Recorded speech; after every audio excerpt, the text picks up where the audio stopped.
What's going on, guys? High mileage again with Nick and Eric. and Eric, back again. Back again. We're here to talk to you today. We're going to talk to you about some 4 easy steps, 4 main things to consider when buying a car. It's a nice discussion today. Yeah, Yeah. I'd say so. You'd say? Look at the weather out there today. A little warmer. Pert near 10 degrees outside. You know where I'd rather be at the auto show. Yeah, I wouldn't. I'd rather be at work making money. Yeah, that's true. Anyway, guys, we want to talk to you today about the 4 main steps when you're purchasing a car. A lot of people don't know what to do when they're buying their first car. You know, myself, for example, when I was younger, particularly I didn't know what to do when I came to a dealership. I was very naive, but we want to explain to you guys how it's so easy and how sometimes you can get mixed up in thinking it's a little bit tougher than it is. So For sure. we just want to, lay out the steps and the groundwork to make it as easy as possible for when you come and see us and purchase your vehicle. Just so you guys know what to expect. Whether you're 16 or 17 buying your first car, or you're in your 60s or 70s buying your 100th car. Who knows? Yeah. These are things that can help anybody. You know what I mean? The times have changed. There's a lot different than the old school used car sales techniques and whatnot. The used car guys, we have that stigma as a used car guy. It's just not it. And we want to shred. We want to shed that. We don't particularly. I'm just like you guys. I'm a father of my lovely daughter. I've got a wife. And we're just regular guys, just like our buyers. So, absolutely. we're going to talk to you guys about the 4 steps, and we're coming up next. We're going to bring you down to a closing office, and we'll show you exactly what goes on. All right, we'll see you guys soon. So step 1 of these 4 steps to buying a vehicle would be your preparation, okay? What you're gonna find when you go to a used car sales or even a new car sales place, dealership, they're gonna bring you in. It's gonna be a room similar to this. It may be a standalone office, or it could be, a room like this where it's more like a little bit of a cubicle. These are what we call our closing offices, okay?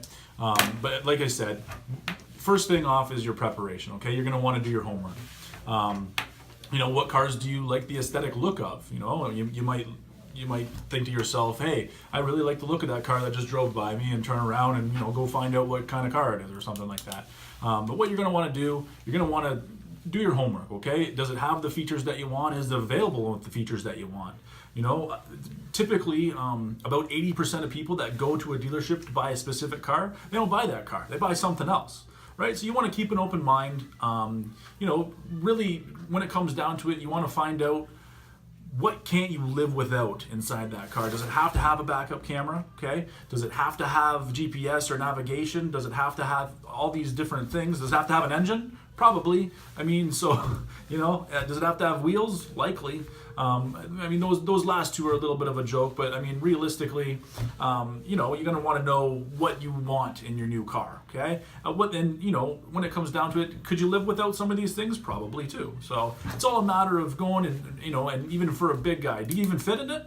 You know what I mean? Like us, like me and Nick, high mileage. Do we fit in the car? That's the biggest issue. So do a little bit of research before you go to a dealership, and we'll move on to step 2 here in a couple minutes with Nick.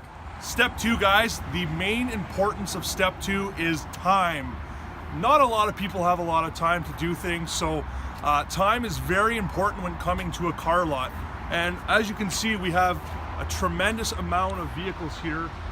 Throughout our company, we've got about 1,500. So when you come here and you're looking to purchase a vehicle, you're going to want to take some test drives. Test drives are very important to buying a car. So what I would say is, don't come on your lunch break. Don't particularly come and expect to get something done. You're not buying a pair of shoes here. What we want to do is take as much time as we can to get you into your new vehicle. I don't want to rush you. It's not a rushy situation, but when we're looking for a car, we want to make sure that you find the absolute right one. Come, as Eric said, come prepared.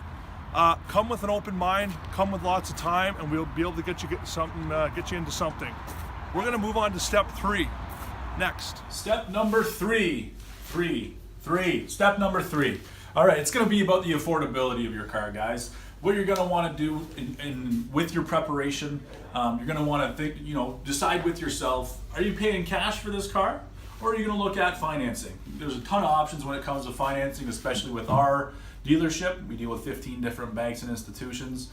We're more than more experienced. There's a lot of different situations we run into, and we've been known to overcome a few.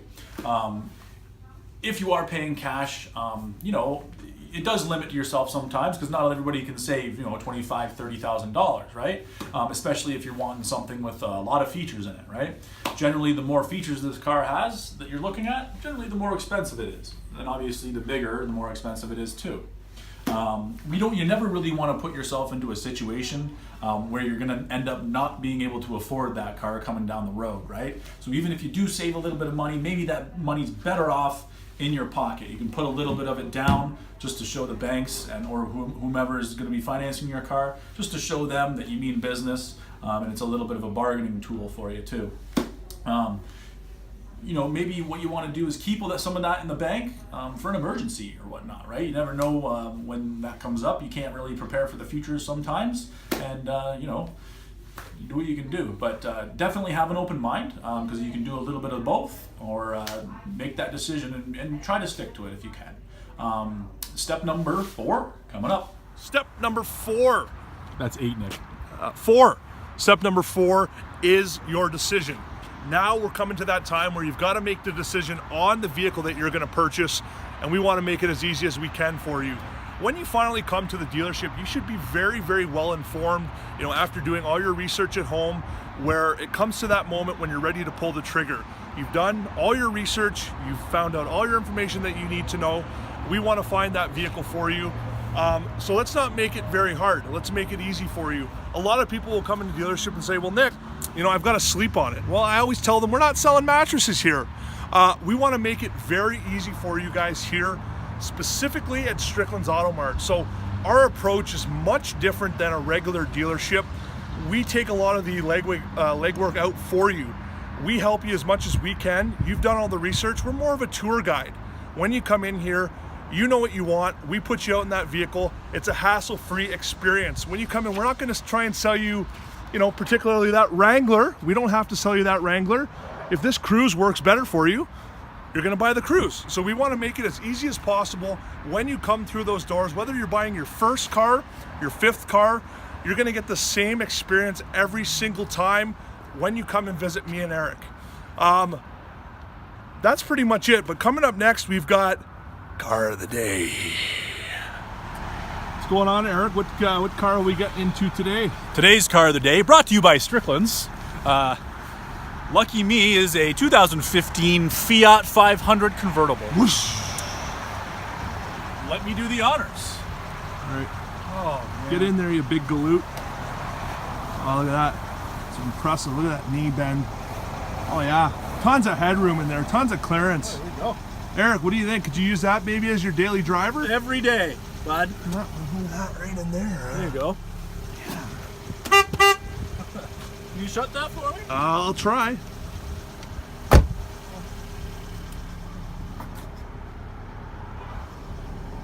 He looks comfy.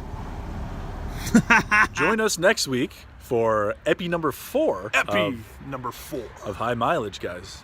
See you next week. See you next Monday. See you later.